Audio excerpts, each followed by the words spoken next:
पहला वीडियो आपके लिए लेकर आए हैं जो है इलेक्ट्रॉनिक्स का। जो जो जो जो अपने पास इलेक्ट्रॉनिक्स के अंदर में हम क्या पढ़ने वाले हैं, ठीक है। और आपने जो सब्जेक्ट चॉइस किया है इलेक्ट्रॉनिक्स, उसके बारे में आज हम थोड़ा सा उसकी जानकारी ले लेते हैं कि हमें इसमें पढ़ना क्या है। इलेक्ट्रॉनिक्स हर जगह है, हर जगह इस्तेमाल किया जा रहा है। स्पेस में ये इस्तेमाल कर रहे हैं, हम मिलिट्री पर्पस के लिए यूज कर रहे हैं। होम अप्लायंस यानी घर में भी आ चुका है, हमारा डेली लाइफ भी हो चुका है इलेक्ट्रॉनिक्स, ठीक है। तो डेली लाइफ में हम सब चीजें यूज कर रहे हैं जो इलेक्ट्रॉनिक्स में बना हुआ है सब, उसके बारे में हम यहाँ पे सब डिटेल में चीजें पढ़ने वाले हैं। जो आपने सब्जेक्ट लिया है वो आपके लिए डेली में यूज होने वाला ये सब्जेक्ट है।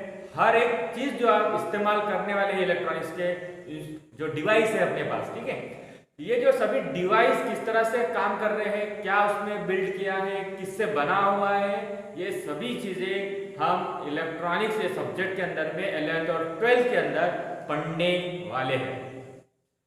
और इन फ्यूचर में इस सब्जेक्ट का क्या स्कोप है, तो हर जगह पे इसका स्कोप आ जाएगा। मेडिकल में सबसे ज्यादा यूज हो रहा है इलेक्ट्रॉनिक्स डिवाइस। हर एक बॉडी का चेकअप इलेक्ट्रॉनिक्स इंस्ट्रूमेंट से ही किया जा रहा है। टेक्नोलॉजी के अगर बारे में बात किया जाए, स्पेस के अंदर, मिलिट्री के अंदर में जो नए नए अभी एयरक्राफ्ट आ रहे हैं हमारे इंडिया के अंदर में, ये सब न्यू टेक्नोलॉजी में आ रहे हैं। तो न्यू टेक्नोलॉजी क्या है, ये सब इलेक्ट्रॉनिक्स के माध्यम से आ रहे हैं। हार्डवेयर जो है जितना भी हम इस्तेमाल कर रहे हैं, अब कंप्यूटर हो गया, कंप्यूटर की दुनिया कहा जाता है, तो ये कंप्यूटर के अंदर में हम क्या कर रहे हैं, ये जो बिल्ड हो रहा है ये सब बनाया गया है, किससे बनाया गया, ये इलेक्ट्रॉनिक्स के कंपोनेंट से बनाया गया है, ठीक है। ये आवाज आपके डीजे आप आजकल नाचने जा रहे हो, डीजे क्या है, डीजे के अंदर का जो इंस्ट्रूमेंट है ये किस चीज का है, ये इलेक्ट्रॉनिक्स डिवाइस से बना हुआ है। इसके अंदर में जो भी इंस्ट्रूमेंट लगे हैं डीजे के अंदर में, ये सब सारी चीजें हमारे इलेक्ट्रॉनिक्स से बनी हुई है।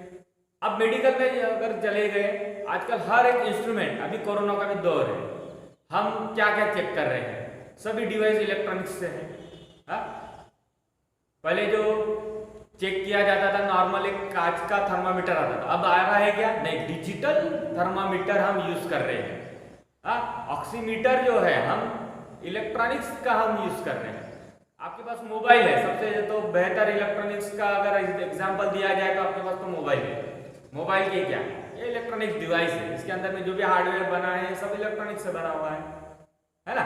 तो ये जो इंपॉर्टेंस है इलेक्ट्रॉनिक्स का, हर जगह इस्तेमाल किया जा रहा है। कृषि क्षेत्र यानी फार्मिंग में भी इलेक्ट्रॉनिक्स डिवाइस यानी एडवांस टेक्नोलॉजी। ड्रोन आया है, ड्रोन से हम सर्वे कर सकते हैं कि हमारे खेत में क्या हो रहा है, घर बैठे हम उसको देख सकते हैं। घर बैठे फवारनी जो बोलते हैं फर्टिलाइजर, उसमें हम जो डालना है आपको वो भी डाल सकते हैं। तो ये कुछ एडवांस टेक्नोलॉजी भी बहुत सारी आ चुकी है। आप घर में लगे तो यूट्यूब में या इंटरनेट के माध्यम से इलेक्ट्रॉनिक्स में क्या क्या आगे जाके है आप उसको देख सकते हैं। तो इस तरह से कुछ बातें हैं जो इलेक्ट्रॉनिक्स के आगे जाके अगर आपको जॉब के रिलेटेड है तो बहुत सारे जॉब्स हैं। असेंबली बोला जाता है, जो कंपोनेंट जोड़ा जाता है उस पर आपको मिल सकता है। ITI थ्रू में इलेक्ट्रॉनिक्स पढ़ाया जाता है, तो वही हमारे पास सिलेबस है। पॉलिटेक्निक में आप जब जाओगे इलेक्ट्रॉनिक्स अगर लेते हैं, वहाँ का भी सिलेबस अपने पास है। DSC अगर करोगे फिर भी यही हमारा कंटेंट हमारे पास 11th 12th में आ चुका है। समझ में आ रहा है। तो आगे जाके आप जो भी कोर्स करोगे या कोई टेक्नोलॉजी इलेक्ट्रॉनिक्स के रिलेटेड करेंगे तो आपको ये 11th 12th का सिलेबस बहुत ही इंपॉर्टेंट है। साथ ही साथ एक बात बताना चाहूंगा कि ये जो कंटेंट हमारे पास आए हैं या चैप्टर में हम जो पढ़ने जा रहे हैं, ये सब्जेक्ट इलेक्ट्रॉनिक्स का है, लेकिन साथ साथ में थोड़ा फिजिक्स का भी यहाँ पर पार्ट आता है जो आपके 11th और 12th में अभी है। जैसे जैसे हम यहाँ पे भी पढ़ रहे हैं उसी तरह से कुछ बातें जो इंपॉर्टेंस पॉइंट्स है या कुछ इंस्ट्रूमेंट्स है वो आपके साइमल्टेनियसली फिजिक्स के अंदर में भी है, 11th और 12th में भी आने वाला है। आप सिलेबस देखेंगे तो आपको वहाँ पे दिख जाएगा मैक्सिमम। मैं पढ़ाते समय भी आपको बताते जाऊंगा कि आपके करस्पॉन्डिंगली 11th और 12th में भी है। प्रैक्टिकल के पर्पज भी अगर देखेंगे तो 6-7 प्रैक्टिकल तो इलेक्ट्रॉनिक्स के ही है जो फिजिक्स के अंदर में आने वाले हैं। एक्टिविटी कहा जाता है उसमें, तो एक्टिविटी बेस में हमारा इलेक्ट्रॉनिक्स का ही कुछ 6-7 या नियर अबाउट तो है ही है। तो ये आपको बहुत फायदा इस सब्जेक्ट से आपको मिलने वाला है।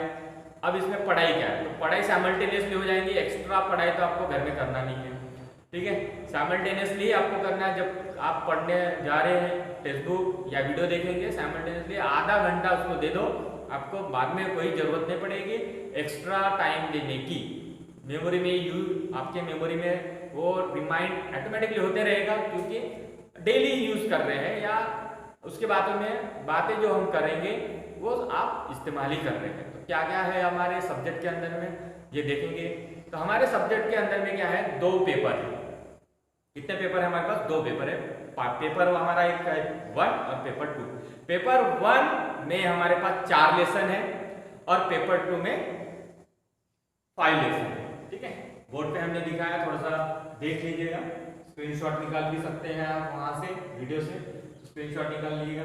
पेपर 1 हमारे पास 50 मार्क का है और 50 मार्क का प्रैक्टिकल, ये हो गया 100 मार्क का एक है।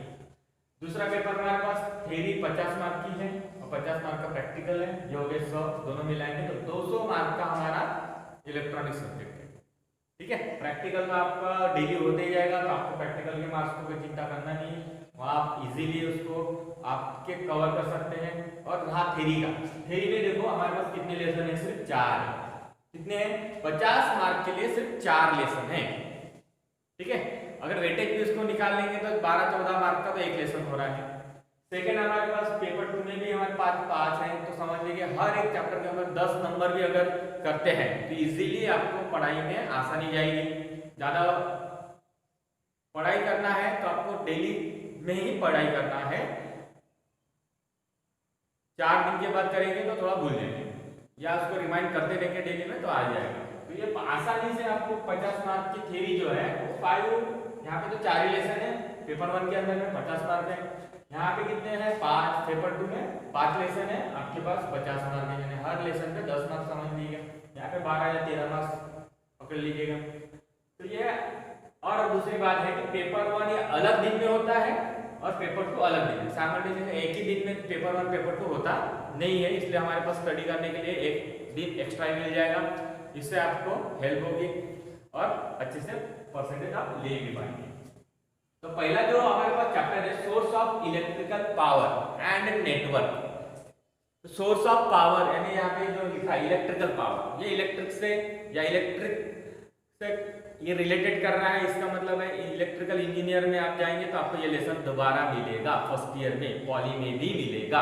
इसमें हम क्या पढ़ने वाले हैं, यहाँ पे वोल्टेज क्या है, करंट क्या है, क्योंकि पावर का फार्मूला V × I है, तो यहाँ पे पावर कैसे आता है, कहाँ से मिलता है, इसका पूरे रूम के अंदर में या कोई पावर जब डिलीवर होता है, क्या हम भेजते हैं, ये कैसे कैसे फ्लो होता है, इसके बारे में ये हमारे इलेक्ट्रिकल नेटवर्क में पढ़ा जाता है। एसी फंडामेंटल एंड सर्किट में क्या गया है, तो ये एसी यानी अल्टरनेट क्वांटिटी जो घर में हमारे पास हम यूज कर रहे हैं, या जो भी हमारे पास इंस्ट्रूमेंट है घर में सभी एसी पे ही चलते हैं, ठीक है। तो ये एसी क्या है, इसका फार्मूला क्या है, एसी कैसे तैयार होता है, आपने देखा होगा 10th या 9th में जनरेटर का क्या टॉपिक है, जनरेटर। वहां पे आपको जनरेटर से थ्रू क्या मिलता है, एसी मिलता है ना।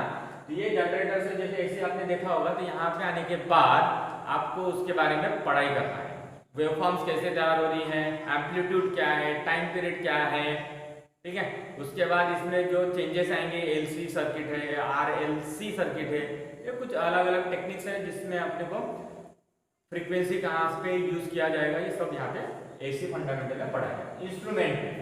इंस्ट्रूमेंट में आपको क्या है, गैल्वेनोमीटर है। गैल्वेनोमीटर ये क्या है, आपने वोल्ट मीटर या एमीटर देखा होगा, बराबर है। प्रैक्टिकल किया होगा 10वीं में, अगर आपने यहाँ पे देखा होगा तो वोल्ट मीटर और एमीटर तो बातें सुनी होगी। ये जो मीटर है, एमीटर वोल्ट मीटर, ये क्या करेगा, वोल्ट मीटर वोल्टेज मेजर करेगा, एमीटर क्या करेगा, करंट मेजर करेगा। ये जो 2 मीटर की बात कर रहे हैं, ये सबसे पहले नहीं बने, इससे पहले क्या बना है, गैल्वेनोमीटर, ठीक है। गैल्वेनोमीटर से ही हमारे पास वोल्ट मीटर और एमीटर आया, इसमें कुछ चेंजेस किया गया है गैल्वेनोमीटर के अंदर में, ठीक है। तो ये चेंजेस क्या है, उसमें रिलेटेड फार्मूले क्या है, ये हम इंस्ट्रूमेंट में पढ़ेंगे। ठीक है, वोल्ट मीटर हो गया, गैलन मीटर हो गया और एमीटर। उसी तरह से हमारे पास दूसरा जो है डिजिटल मल्टीमीटर, एनालॉग मल्टीमीटर। ठीक है, ये हम पढ़ने वाले हैं। नेक्स्ट लेसन है स्टडी ऑफ कंपोनेंट। ये सबसे बढ़िया चैप्टर है हमारे पास, स्टडी ऑफ कंपोनेंट। यानी जितने भी इलेक्ट्रॉनिक्स डिवाइस के अंदर में जो कंपोनेंट लगे जाते हैं या लगाए जाते हैं, जो छोटे छोटे सर्किट भी आप बना पाओगे, ये कंपोनेंट अगर आप पढ़ लिए तो आप छोटे छोटे सर्किट घर के अंदर में आप बना पाओगे। तो इसमें क्या है, रजिस्टर है, कैपेसिटर है।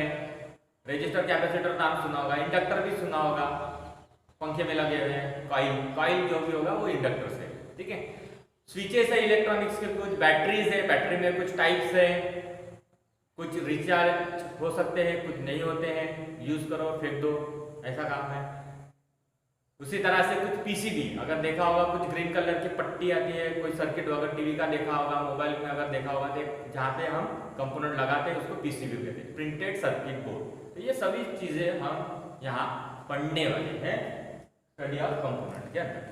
नेक्स्ट हमारे पास क्या आता है, सेमीकंडक्टर। सेमीकंडक्टर ये क्या है चैप्टर, तो आपने बैड कंडक्टर, गुड कंडक्टर पढ़ा होगा, उससे एडवांस में एक सेमीकंडक्टर है। सेमीकंडक्टर में हम क्या पढ़ने वाले हैं, तो सभी जो इलेक्ट्रॉनिक्स डिवाइस में कंपोनेंट यूज हो रहे हैं सभी सेमीकंडक्टर से ही बने हुए होते हैं। ये हम डिटेल में यहाँ सेमीकंडक्टर के अंदर में पढ़ने वाले हैं। नेक्स्ट चैप्टर है आपका स्टडी ऑफ ट्रांजिस्टर। ट्रांजिस्टर नाम सुना होगा, लेकिन ये क्या कर रहा है, एक एम्पलीफायर एज अ स्विच, ये दोनों पर्पस के लिए हम मैक्सिमम ये ट्रांजिस्टर यूज करते हैं। ठीक है, तो यहाँ पे डिफरेंट कॉम्बिनेशन ट्रांजिस्टर के हैं, अलग अलग सर्किट्स है, ये हम यहाँ पे यूज करने जा रहे हैं ट्रांजिस्टर के अंदर में। स्टडी ऑफ सेमीकंडक्टर कंपोनेंट, यहाँ पे डायोड्स, अलग अलग डायोड हम यूज कर रहे हैं। डायोड क्या है हम इस चैप्टर में पढ़ने वाले हैं।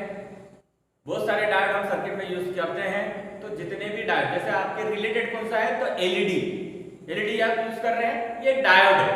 तो ये सब यहाँ पे पढ़ाया जाएगा सेमीकंडक्टर कंपोनेंट्स के अंदर में। ठीक है, नेक्स्ट है एम्पलीफायर।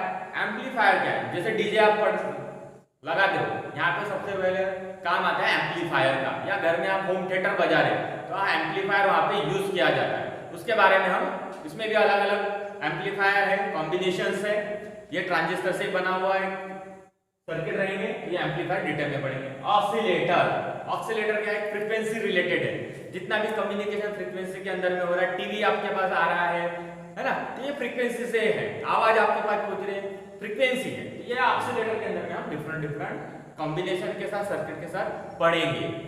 ठीक है, इस तरह से हमारे पास ये लेसन पेपर 1 के और पेपर 2 के हैं, हम डिटेल में पढ़ेंगे आगे जाकर। नेक्स्ट इसमें जो वीडियो आएगा वो आपका सेमीकंडक्टर के ऊपर में आएगा, तो हम सेमीकंडक्टर चैप्टर स्टार्ट करेंगे सबसे पहले और आगे जाएंगे। Thank you.